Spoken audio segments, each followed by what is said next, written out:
والصلاة والسلام على سيد الرسل وخاتم الأنبياء اللهم صل على سيدنا ومولانا محمد وعلى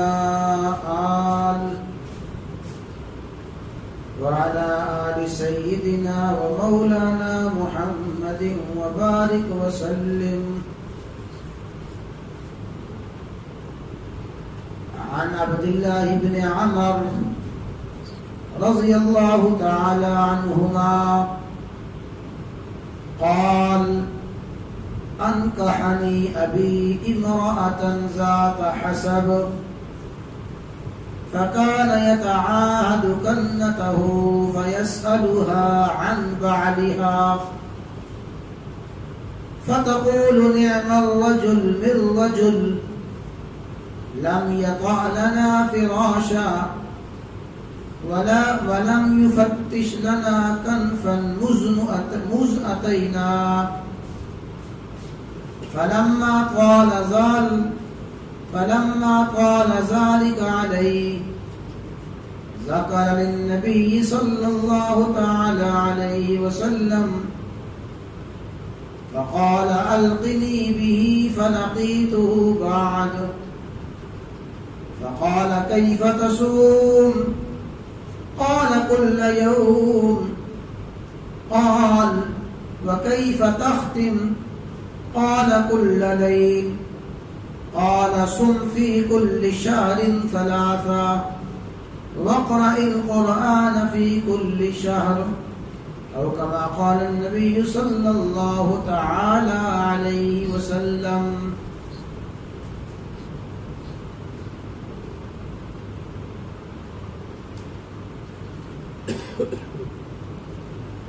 امام الانبیاء، سید الانبیاء، خاتم الانبیاء، سیدنا و مولانا محمد رسول اللہ صلی اللہ تعالی علیہ وسلم کا ہر حکم، آپ کا ہر فرمان ہر حال میں قابل تعمیل اور قابل عمل ہے. آپ کے فرمان عالی شان پر ہر حال میں عمل کرنا فرض، لازمی اور ضروری ہے. بات یہ عرض کی جا رہی ہے کہ رسول اللہ صلی اللہ علیہ وسلم کے فرامین پر عمل کرنے کی شکلیں مختلف ہیں. مختلف صورتوں میں احادیث مبارکہ پر عمل کیا جاتا ہے. یہ حدیث مطہرہ جو پڑھی گئی ہے، اس حدیث میں بھی رسول اللہ صلی اللہ علیہ وسلم نے اپنے فرمان پر عمل کرنے کی ایک صورت بیان فرمائی ہے کہ اس طرح بھی رسول اللہ صلی اللہ علیہ وسلم کے فرمان پر عمل ہوتا ہے. پہلے حدیث عرض کی جائے گی، پھر اس کے بعد اس کا خلاصہ، اس کا مفہوم عرض کیا جائے گا. صحابہ کرام رضوان اللہ تعالی علیہ مجمعین میں عبادات میں جو ممتاز ترین صحابی تھے وہ تھے حضرت عبداللہ بن عمر رضی اللہ تعالی عنہما. حضرت عمر بن عاص رضی اللہ تعالی عنہ ممتاز ترین صحابہ کرام میں سے ہیں. فتح مکہ کے بعد انہوں نے ایمان قبول کیا. جاہلیت میں بھی معاشرے میں ممتاز تھے.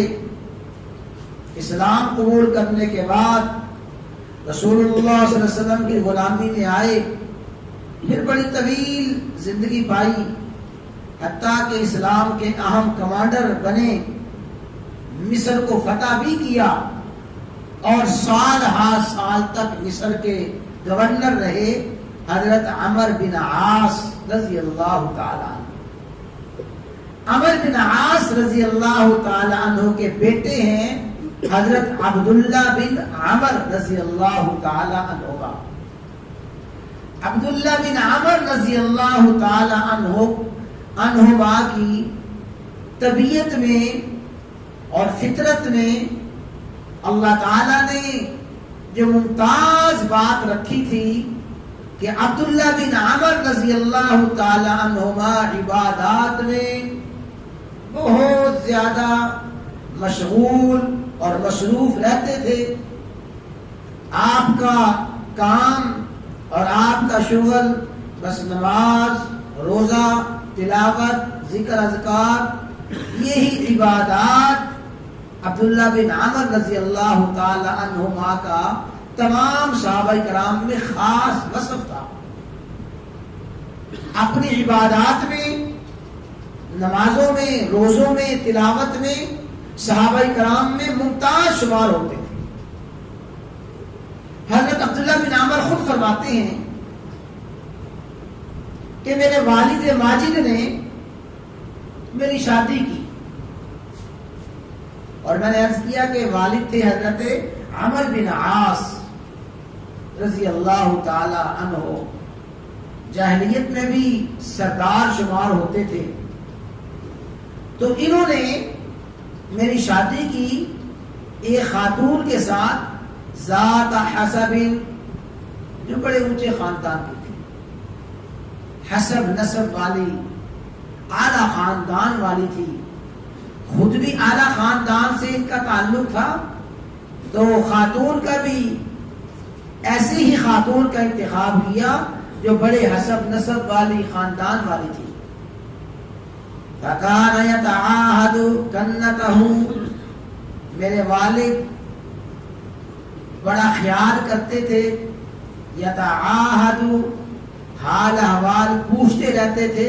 کنتا اے امرات الولد، امرات الابن، بیٹے کی بیوی یعنی بہو. میرے والد ماجد عمر بن عاص اپنی بہو کا بڑا خیال کرتے تھے، اپنی بہو سے حال احوال پوچھتے رہتے تھے.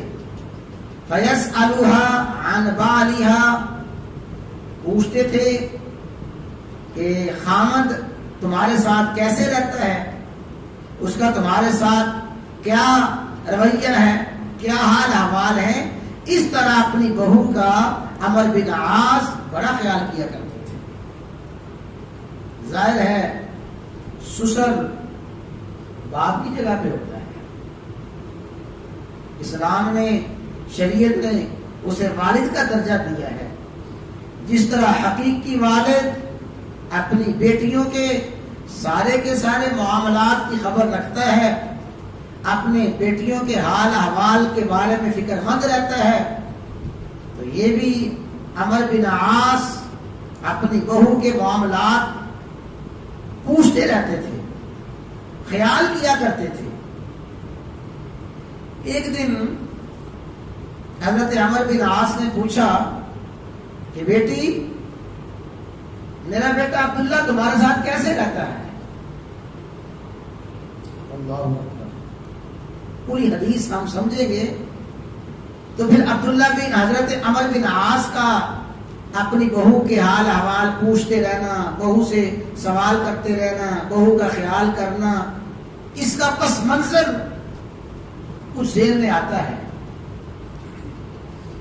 تو سوال کرنے لگے کہ بیٹی تیرا خامد کیسا ہے؟ فتقول، کہنے لگی نعم الرجل من رجل، اچھا آدمی ہے، نعمہ بہتر آدمی ہے، ٹھیک ہے.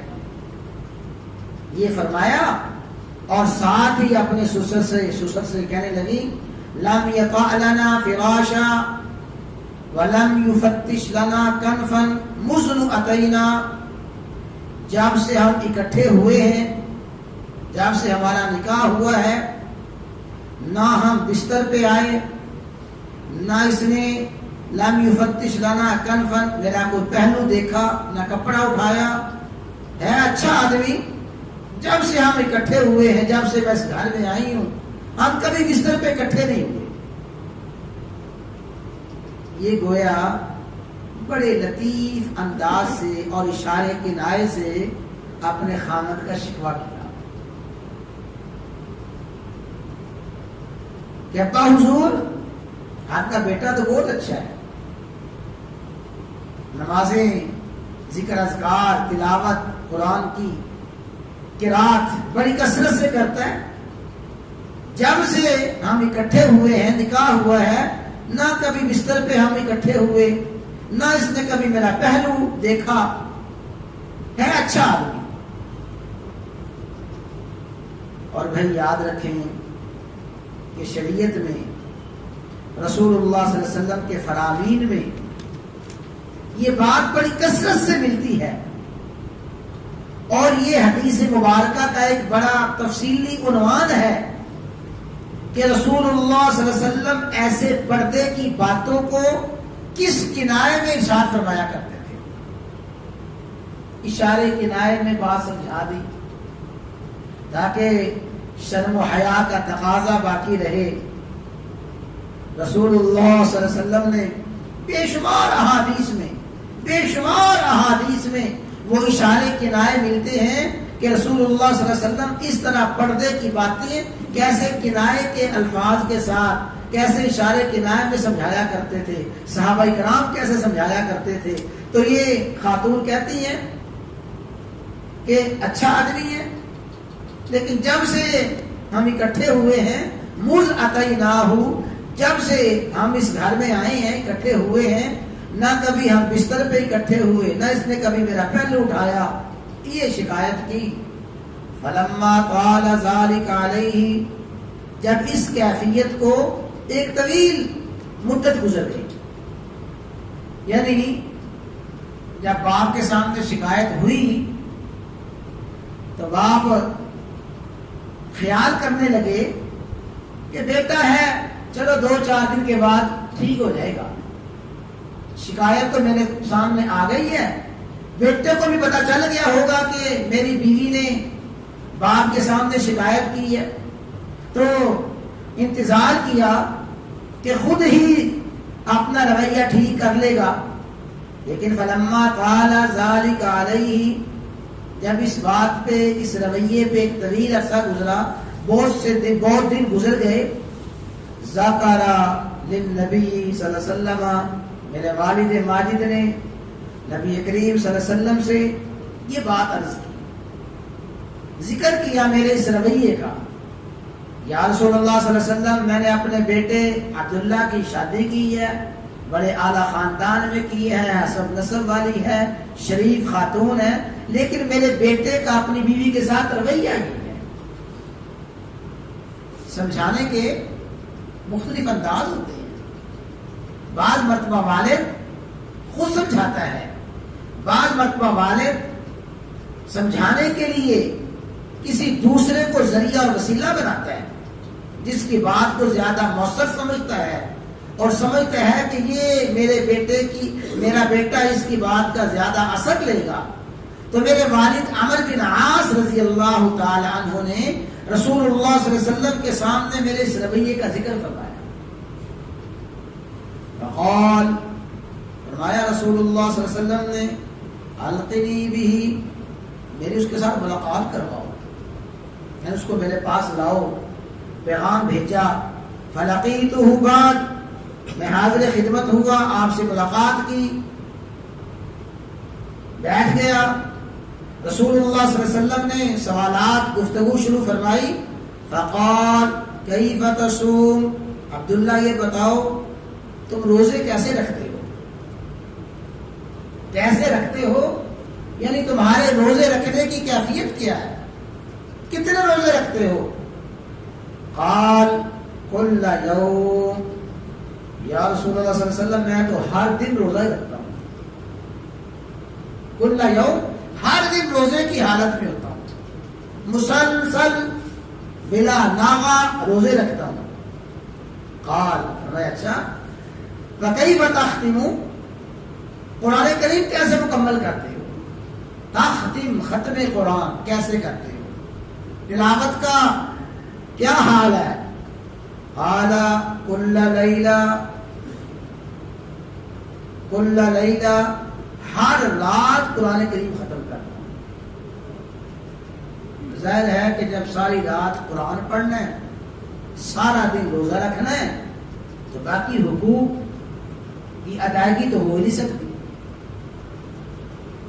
ہر دن روزہ رکھتا ہوں، ہر رات تلاوت ختم کرتا ہوں، یعنی قرآن کریم مکمل کرتا ہوں. قال فرمایا رسول اللہ صلی اللہ علیہ وسلم نے صم فی کل شہر ثلاثہ، عبداللہ ایسے کرو کہ ہر مہینے میں 3 روزے رکھا کرو.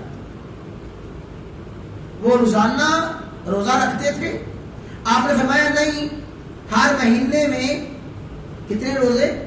3 روزے. اور ہر مہینے میں 3 روزے رکھنے کی جو فضیلت آئی ہے وہ دیگر احادیث میں جو بیان فرمایا گیا وہ ہے ایام 20 کے روزے، چاند کی 13ویں 14ویں 15ویں. فرمایا جو ہر مہینے میں 3 روزے رکھے گا، من جاء بالحسنۃ فلہ 10 امثالها، ایک نیکی کرے گا کم از کم اللہ تعالیٰ 10 گنا اسے عطا فرمائیں گے. تو مہینے میں 3 روزے رکھے تو گویا 3 روزے رکھنے کا ثواب کتنا ہوا؟ پورا مہینہ 30 دن. اور جس نے سال میں اس طرح روزے رکھے، 3 روزے 3 روزے 3 روزے، ہر مہینے میں 3 روزے رکھے، اس نے گویا پورا سال روزے رکھ کے گزارا. تو فرمایا ہر مہینے 3 روزے رکھا کرو.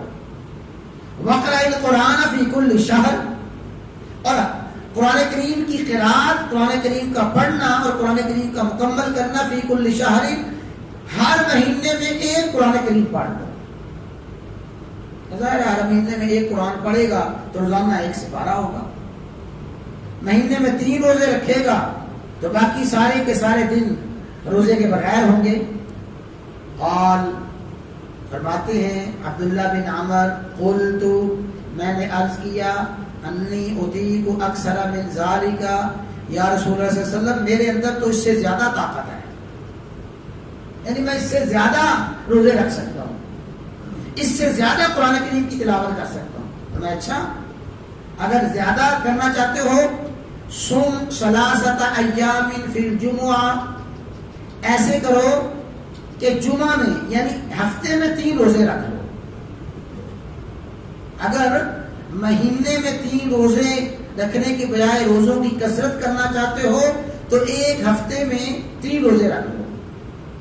قلت اطیق اکثر من ذالک، یا رسول اللہ صلی اللہ علیہ وسلم میرے اندر تو اس سے زیادہ طاقت ہے.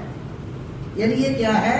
وہ طبیعت میں جو غلبہ تھا عبادات کا، جو طبیعت میں رچ بس گئی تھی عبادات، جیسے میں نے عرض کیا نا، تمام صحابہ کرام میں عبادات میں ممتاز ترین تھے عبداللہ بن عمر رضی اللہ تعالیٰ عنہ. تو یا رسول اللہ صلی اللہ علیہ وسلم میں تو ہفتے میں 3 روزے رکھنے کی بجائے اس سے زیادہ روزے رکھنا چاہتا ہوں. قال، آپ نے فرمایا افطر یومین، 2 دن افطار کرو، یعنی 2 دن تو روزہ نہ رکھو. صم یومن، 1 دن روزہ رکھ لو، 2 دن چھوڑو، تیسرے دن روزہ، 2 دن چھوڑو، تیسرے دن روزہ. قال اطیق اکثر من ذالک، یا رسول اللہ صلی اللہ علیہ وسلم میرے اندر تو اس سے زیادہ طاقت ہے، میں تو اس سے زیادہ روزے رکھ سکتا ہوں. قال، آپ نے فرمایا صم افضل الصوم، اگر اس سے زیادہ رکھنا چاہتے ہو پھر افضل ترین روزہ رکھو، جو افضل ترین نفلی روزہ ہے وہ رکھو. صوم داؤد، جو داؤد علیہ السلام کا روزہ تھا، نفلی روزوں میں افضل ترین روزے رکھنے کا طریقہ صیام یوم، 1 دن روزہ رکھ لو، افطار یوم، 1 دن افطار کر لو، 1 دن روزہ 1 دن افطار. اب یہ ساری کی ساری حدیث ذہن میں رکھیں کہ رسول اللہ صلی اللہ علیہ وسلم نے پہلے فرمایا پورے مہینے میں کتنے روزے رکھو؟ 3. پورے مہینے میں 1 قرآن کریم پڑھ لو. تو رسول اللہ صلی اللہ علیہ وسلم نے جب خود صوم فرمایا، صوم امر کا صیغہ ہے، وقرا امر کا صیغہ ہے، حکم دے رہے ہیں. اس حکم کے باوجود حضرت عمر بن عاص عرض کر رہے ہیں یا رسول اللہ صلی اللہ علیہ وسلم میں اس سے زیادہ کی طاقت رکھتا ہوں، اس سے زیادہ کی اپنے اندر قوت رکھتا ہوں، حالانکہ آپ حکم دے رہے ہیں۔ تو عبداللہ بن عمر عرض کر رہے ہیں میں اس سے زیادہ کی طاقت رکھتا ہوں۔ پھر آپ حکم ارشاد فرماتے ہیں سم ثلاثۃ ایام فی الجمعہ، ہفتے میں 3 روزے رکھ لو۔ پھر آپ فرماتے ہیں کہ میرے اندر اس سے زیادہ طاقت ہے۔ حضور نبی کریم علیہ الصلوۃ والسلام پھر فرما رہے ہیں سم یومن افطر یومین، افطر بھی امر کا صیغہ، سم بھی امر کا صیغہ، اور امر وجوب کے لیے آتا ہے 2 دن افطار کرو 1 دن روزہ رکھ لو۔ پھر آخر میں آپ نے فرمایا کہ جو بہترین روزہ ہے وہ داؤدی روزہ ہے، داؤد علیہ السلام کا روزہ، 1 دن افطار اور 1 دن روزہ۔ اور جہاں تک قرآن کریم کی بات ہے وَقَرَأْ فِي كُلِّ 7 لَيَالٍ مَرَّةً، 7 راتوں میں 1 مرتبہ قرآن کریم پڑھ لو، 7 دنوں میں۔ اور آپ نے جو پہلے قرات کی مقدار بتائی تھی وہ کیا تھی جی؟ مہینے میں 1 قرآن کریم پڑھو۔ پھر فرمایا کہ ہفتے میں 1 قرآن کریم پڑھ لو۔ تو یہ حضور نبی کریم علیہ الصلوۃ والسلام نے فرمایا۔ حضرت عبداللہ بن عمر آخری سالوں میں فرمایا کرتے تھے فَلَيْتَنِي قَبِلْتُ رُخْصَةَ رسول اللہ صلی اللہ علیہ وسلم، ہائے کاش میں حضور نبی کریم علیہ الصلوۃ والسلام کی اس رخصت کو قبول کر لیتا جو آپ نے فرمایا نا کہ 7 دن میں قرآن کریم پڑھو اور بس 1 دن افطاری کرو 1 دن روزہ رکھ لو، کاش میں یہ رخصت قبول کر لیتا۔ وذالک، یہ اس وجہ سے میں کہہ رہا ہوں انی کبرت، اس لیے کہ میں بوڑھا ہو گیا ہوں، وضعفت، اب میں کمزور بھی ہو گیا ہوں، ظاہر بڑھاپے کی وجہ سے، کمزوری کی وجہ سے وہ 1 دن روزہ 1 دن افطاری مشکل ہو گئی ہے، روزانہ 1 منظر پڑھنا 7 دن میں قرآن کریم ختم کرنا مشکل ہو گیا ہے، کاش میں اس طرح کر لیتا۔ تو لیکن فرماتے ہیں کہ آپ کی حالت یہ تھی کہ پھر بڑھاپے کی حالت میں بھی رات کو قرآن کریم، کچھ رات کو قرآن کریم پڑھتے، کچھ دن کو پڑھتے، اور بعض مرتبہ جب زیادہ کمزوری ہو جاتی تو مسلسل روزے چھوڑ دیتے، جب تھوڑی سی طاقت آ جاتی پھر چھوڑے ہوئے روزوں کو بھی ادا کرتے۔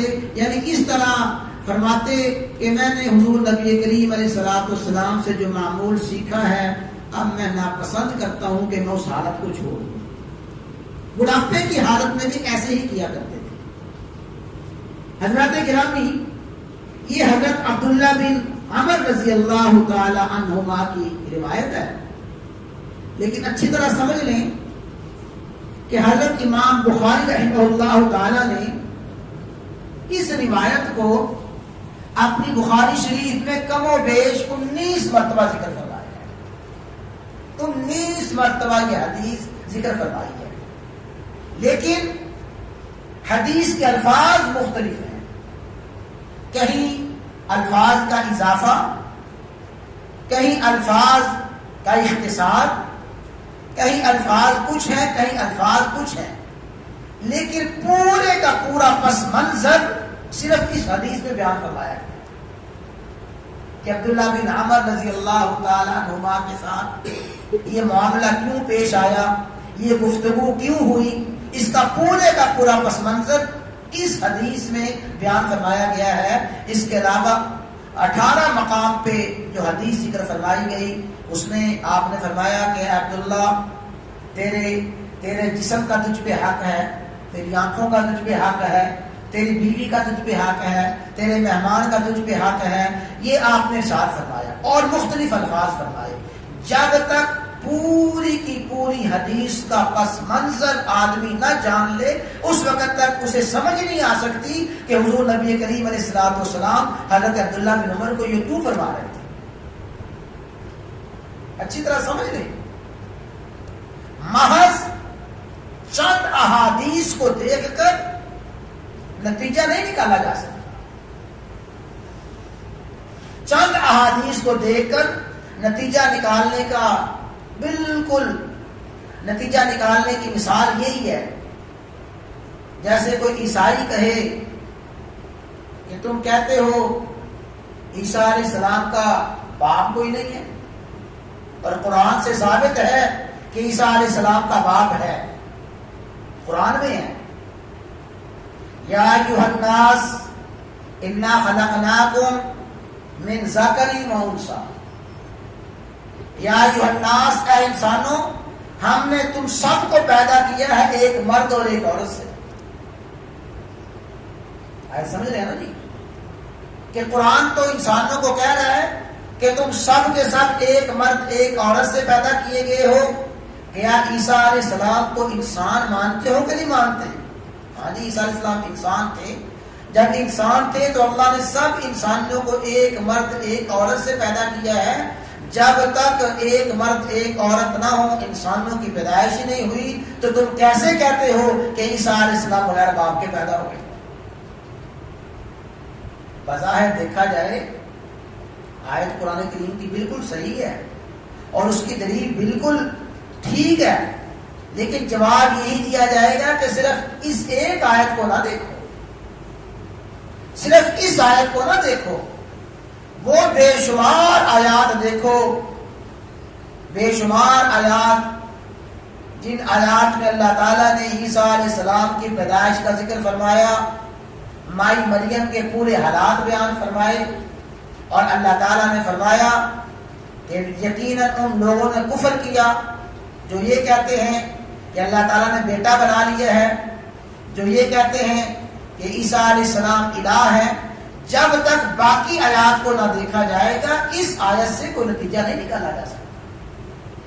اسی طرح میرے بھائیوں، جب تک اس حدیث کی ساری روایات کو نہ دیکھا جائے اور پھر اس حدیث کی اس روایت کو نہ دیکھا جائے، حضور نبی کریم علیہ الصلوۃ والسلام کے فرمانے کا مقصد کیا تھا، عبداللہ بن عمر کو بار بار کیوں فرما رہے تھے، جب تک یہ پس منظر نہیں دیکھا جائے گا اس وقت تک حدیث ہمارے سامنے نہیں آ سکتی۔ اور فقہ اسی کا نام ہے۔ فقہا کیا کرتے ہیں؟ ساری کی ساری احادیث کو جمع کرتے ہیں، ساری روایات کو جمع کرتے ہیں، پھر ان ساری روایات کو جمع کر کے ایک نتیجہ نکالتے ہیں کہ بھئی ان احادیث کا یہ مطلب ہے۔ تو میں چاہتا تو یہ تھا کہ اس بات کو مکمل کرتے، لیکن چونکہ یہ حدیث تھوڑی سی طویل ہے، اور پھر اس حدیث میں جو آپ نے فرمایا کہ 7 دن میں قرآن کریم ختم کرو، اور پھر ایک حضرت امام بخاری خود فرماتے ہیں، آخر میں فرماتے ہیں امام بخاری رحمہ اللہ تعالی، قال ابو عبداللہ امام بخاری کی کلیت ہے، فرماتے ہیں قال بعض اہل علم نے فرمایا فی ثلاث، قرآن کریم 3 دن میں مکمل کرو، وفی 5، بعد میں فرمایا کہ 5 دن میں مکمل کر لو، وَأَكْثَرُهُنَّ عَلَى 7، اکثر صحابہ کرام فرماتے تھے کہ 7 دن میں، 3 دن میں، 5 دن میں، 7 دن میں قرآن کریم ختم کرو۔ یہ مختلف روایات ہیں، لیکن اس حکم کے پیچھے کیا ہے؟ حضور نبی کریم علیہ الصلوۃ والسلام نے جو فرمایا حضرت عبداللہ بن عمر کو، بس آخری بات ہے، عبداللہ بن عمر کو جو فرما رہے تھے، اس کے پیچھے انتہائی شفقت، عبداللہ بن عمر کے لیے انتہائی سہولت، ان کے لیے انتہائی آسانی، حضور نبی کریم علیہ الصلوۃ والسلام کو حکم فرماتے ہیں محض شفقت کی بنا پہ، آسانی کے لیے، سہولت کے لیے۔ بیٹا رات کے طویل حصے تک بیٹھا پڑھ رہا ہے، بیٹا پڑھ رہا ہے، باپ کی آنکھ کھلتی ہے، کہتا ہے بیٹا رات کا بڑا حصہ گزر گیا ہے، اب بس کرو پڑھائی، بس کرو، سو جاؤ۔ بیٹا پھر پڑھ رہا ہے، پھر تھوڑی دیر بعد آنکھ کھلتی ہے، پھر ابا حضور کہتے ہیں کہ بیٹا بہت زیادہ وقت ہو گیا، سو جاؤ۔ یہ جو ابا جی 1 مرتبہ 2 مرتبہ 3 مرتبہ کہہ رہے ہیں سو جاؤ سو جاؤ، اس حکم کے پیچھے انتہائی شفقت، انتہائی مہربانی، اولاد کے ساتھ انتہائی محبت، یہ محبت، شفقت، انتہائی مہربانی، آسانی پیدا کرنے کے لیے کہہ رہے ہیں، ورنہ والد بھی خوش ہوتا ہے کہ ماشاءاللہ میرا بیٹا بہت زیادہ پڑھنے والا ہے، بڑا محنت کرنے والا ہے، اس کی محنت پہ خوش ہو رہے، تو محض اس کی شفقت کے لیے، اس کی آسانی کے لیے کہہ رہا ہے بیٹا تھوڑا پڑھا کرو، بیٹا اتنی محنت نہ کیا کرو، رات اتنی دیر نہ جاگا کرو. یہ سب کچھ شفقت کے لیے ہے، محبت کے لیے ہے. ورنہ باپ کی اصل خوشی اور باپ کی اصل جو رغبت ہے وہ اسی بات میں ہے کہ بیٹا زیادہ سے زیادہ محنت کرے. اللہ تعالیٰ کی بات کو سمجھے.